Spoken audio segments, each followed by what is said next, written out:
so taken off. I was like, it was that first one, man. I was like, whoa. Right out of the gate, too.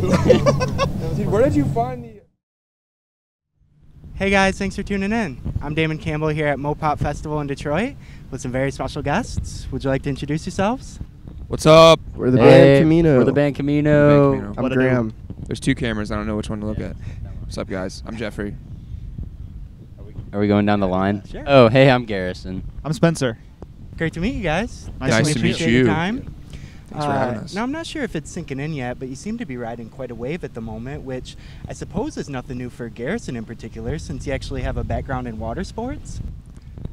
How did you know that? Fill him in, sorry, dude. Yeah.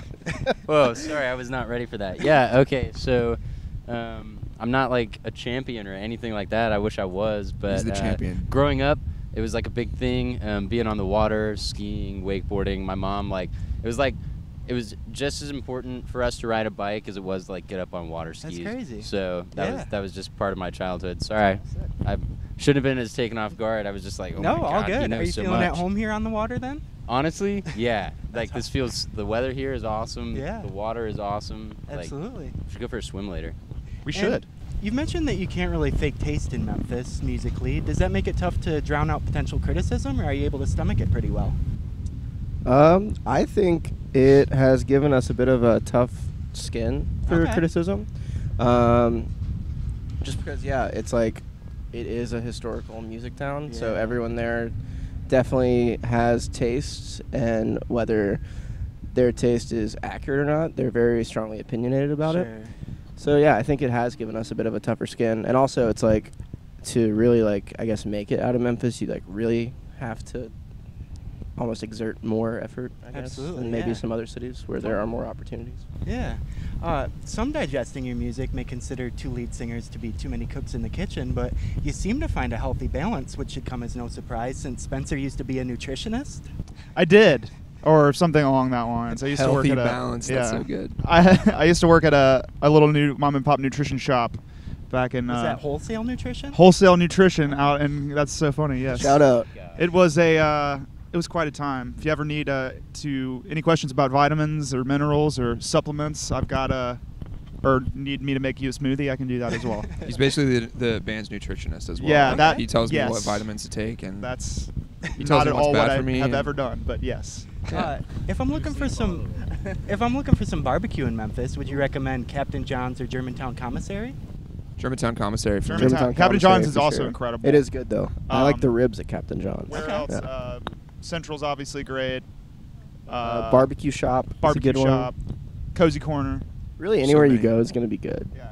You've proven to be much more than a flash in the pan, but ironically, I understand a portion of your success boils down to your time spent recording at the Stove.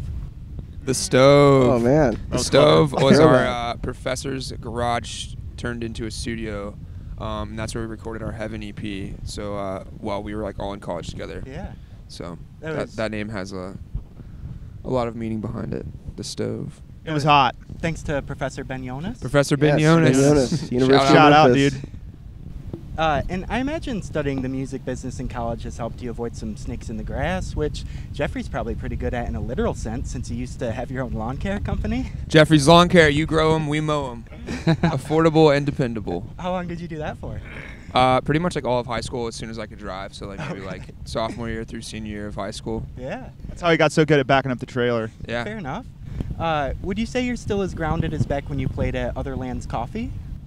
Yes, definitely. Those were the One days. day, we're gonna make a documentary about other ones. Hopefully. What do you remember from that night? A lot of Not enough things. seating. And not enough seating. We played all of our first shows there in Memphis, and Wow. it's such a cool place. It was such a cool cultivation of different bands that were coming up in Memphis at the time. Sure. And I understand Mike Glenn from the New Daisy kind of helped plant the seed for you guys to play the beloved Beale Street Music Festival. Yeah. We'd been a band 6 months, and he gave us the opportunity to play on one of the main stages at Beale Street Music Fest. So we were Sunday ecstatic. morning or Sunday afternoon at 2, dude. Yeah, It's first a band great of the day on spot, great Sunday, slot. and Zed played that night. Wow. It was very we were lit. some young bucks. We were Yeah. excited for that. was. I'm not sure which performance it was, Graham, but how badly did you faceplant when diving into the crowd? There's been a couple times. Oh, have there? Which One of those was at Beale Street.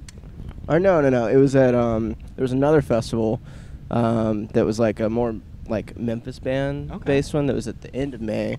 And Your 901 Fest? Yeah, Here 901, Okay. and I face-planted. That was bad, but I think a worse time was probably at Georgia Theater. I was wearing Chelsea boots that were like really smooth on the bottom, Yeah. and I don't know what I was trying to do, but I like went for a move and just lost it. And someone came up to our front of house, Drew, and was like, "Man, does it hurt when the bass player does that?" Like, and it did, Oh my but it answer mainly is hurt yes. my pride. Yeah, okay. You're okay now, Yeah, though? no Chelsea boots anymore. Just Yeah, Graham has to wear a certain shoe wear on stage Yeah. from Okay. now on, Yeah. or he'll get hurt. I will. So perhaps a bit of clumsiness, whereas Jeffrey, in your case, you may not have made it this far if it wasn't for Amazing Grace. Amazing Grace, beautiful hymn. Didn't like your dad say that he would like pay you $150? Oh my to God, learn it? yes. Oh my God. So that was the first song I ever learned on guitar. My dad told, I'm the oldest of 6 siblings, and my dad was like, if anybody learns how to play Amazing Grace on the guitar and like sing the song to me and like know the chords behind it, I'll give you $100. Oh. And I was in like 7th grade, and I was like, dude, yes. So Money is the motivator, dude. Yeah. I learned the 3 chords that I needed to know, and I played it for him, and he gave me $100, and then I never Never put it down. Yeah, Yeah. never looked back. So like, I really owe it all to him. Totally. And it's often played at funerals. And on that note, Graham, how shocked were you to be sitting next to the singer from AC/DC at your great uncle's funeral? Wow, that's a good question. It was actually awesome because I knew he was a family friend, and I'd never met him, and it was super surreal because I was like crying like uncontrollably, and he was like comforting me, and his wife was extremely nice. And shout out to Brian Johnson, he's the Yeah. man. He's a great guy. Because your great uncle was Duck Dunn? Yes, he was a very famous bass player and Booker T and the MGs and a session legend back in the day. Yeah. But he used to golf with Brian a lot That's in crazy. Florida. So And I suppose music was always in the plan for Spencer since your brother was in a band called Monday at 4? Yeah. Yes. We used to. Yeah. That's incredible. Yeah. It was like a Christian band back in the day. It kind of reminded me of. I can't remember off the top of my head what any of those like four-man Christian bands that they had back, like Switchfoot-esque kind of thing. And I used to go to their rehearsals when I was in like 1st grade. Crazy. And I actually told my mom that I never wanted to be in a band because I didn't want to fight that much. Oh, really? But then here I am. So Yeah. Here we are. Here we are. Is But- there anything else you'd like people to know about the band Camino? We We put got out a it. song yesterday. yeah, we got an EP coming Yeah. soon. EP coming out August 23rd. It's called TryHard. And our single came out yesterday. It's called Honest. Well, thank you so much for your time, guys. It was great chatting Thank with you, you. man. Thank Yeah, you man. for these That's incredible great. questions. Best wishes, thank you so much. Best wishes for everything coming your way. Any final thoughts at all before we say goodbye? We're the Band Camino. Thanks If for I watching. go on with you by my side, can it be? That's all I got. Shout That's out to it. Killers. Go Killers. There you have it. Once again, I'm Damon Campbell, and this is the Band Camino. Thanks for watching. Thank you. Appreciate it, guys. Thank you so That was much. great. Appreciate it. Thank you. Thank you, man. Good save, bro. Yeah, I didn't know what else to say. How did you find Yeah. that stuff?